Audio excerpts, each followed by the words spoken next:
Dans ce nouvel épisode Tronic Aventure, je vais vous montrer comment je me suis fait un capteur compteur de coups de foudre. Oh.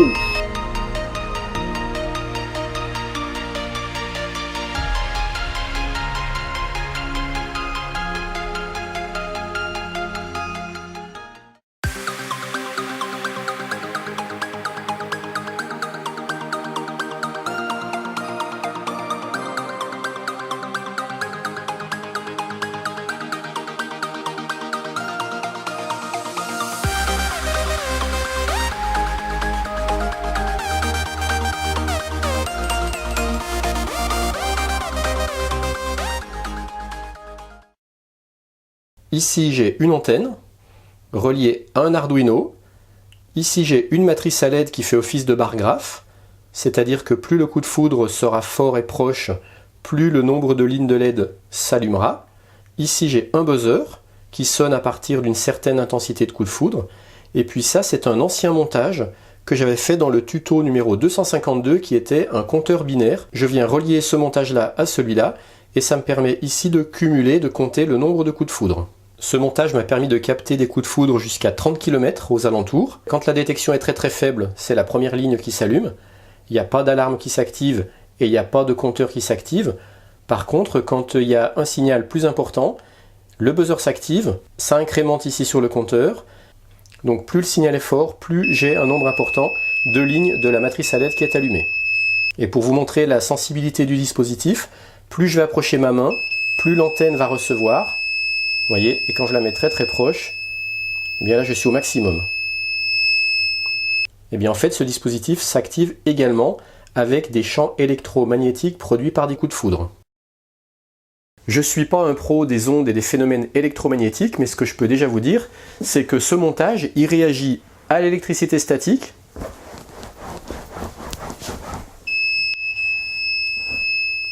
Vous voyez, là je suis à 2 mètres.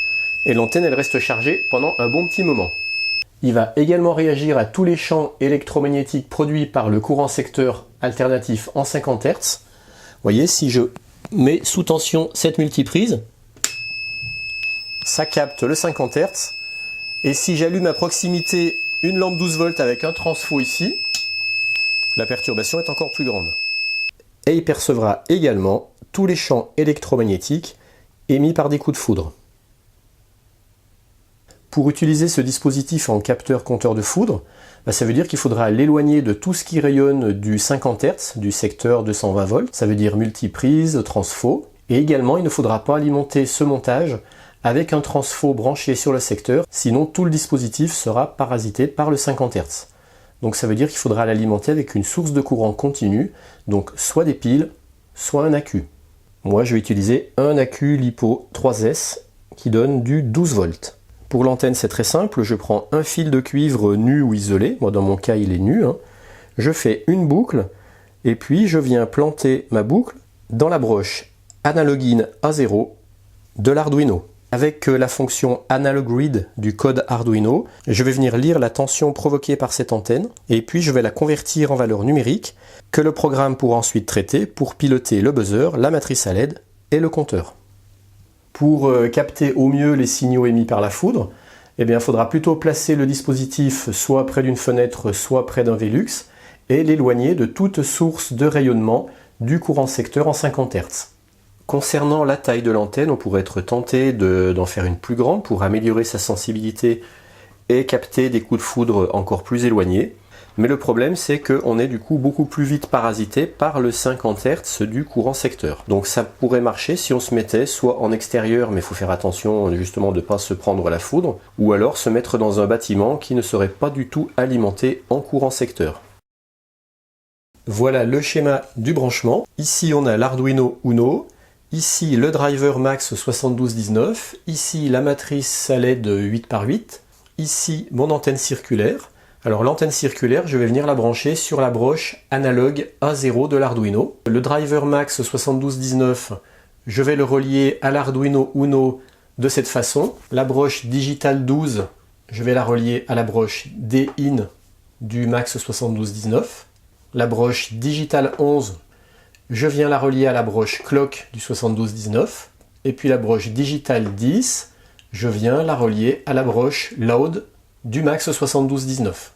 Concernant l'alimentation de l'Arduino Uno, moi je viens l'alimenter avec un accu 12 volts. Je rappelle qu'il ne faut pas se servir d'un transfo relié au secteur, sinon tout le montage sera parasité. Donc il faut prendre soit des piles, soit un accu. Donc moi j'utilise un accu LiPo 3S 12 volts, donc je viens le brancher ici et pas sur la prise USB, mais bien sur la prise jack.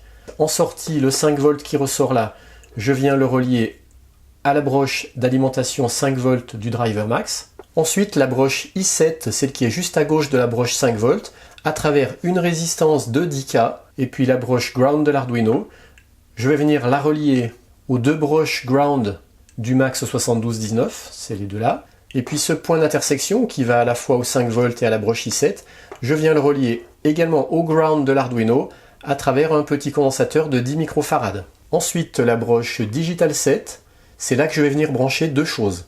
À la fois mon buzzer, qui me servira d'alarme. De l'autre côté, je le relie au ground, qui est le même que celui-là, le même que celui-là, le même que celui-là. Et puis je vais venir me brancher en parallèle ici pour renvoyer ce signal qui vient de cette broche Digital 7.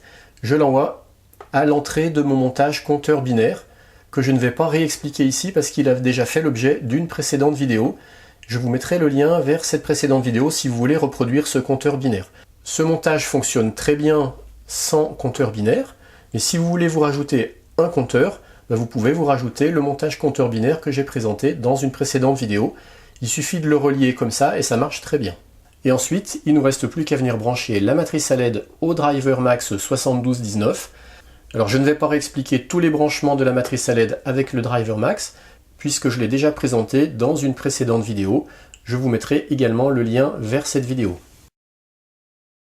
Voici le code Arduino, je vous laisse le découvrir, je ne vais pas tout le commenter parce que ça serait trop long. Je veux juste attirer votre attention sur deux choses. Le programme, il fait des mesures de tension de l'antenne dans un temps très rapproché.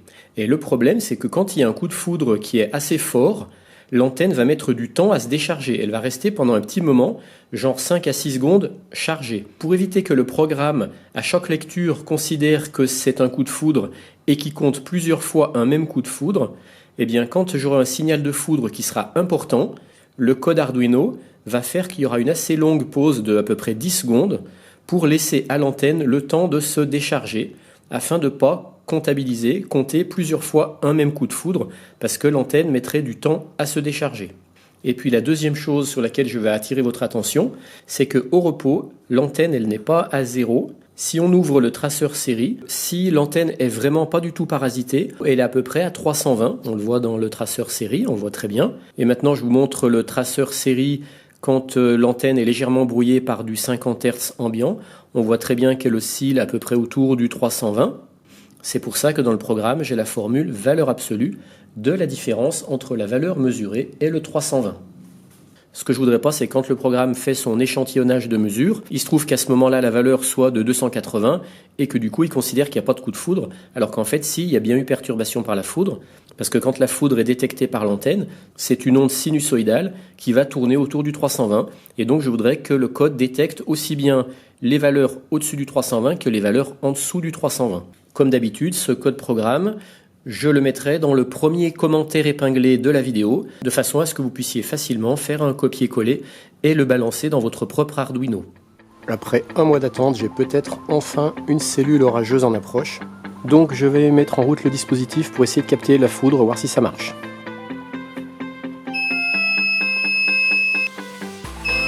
Oh! Comme le signal était très puissant, là le buzzer je le fais sonner longtemps. Ça c'est tout simplement dans le programme Arduino que j'ai prévu ce cas-là.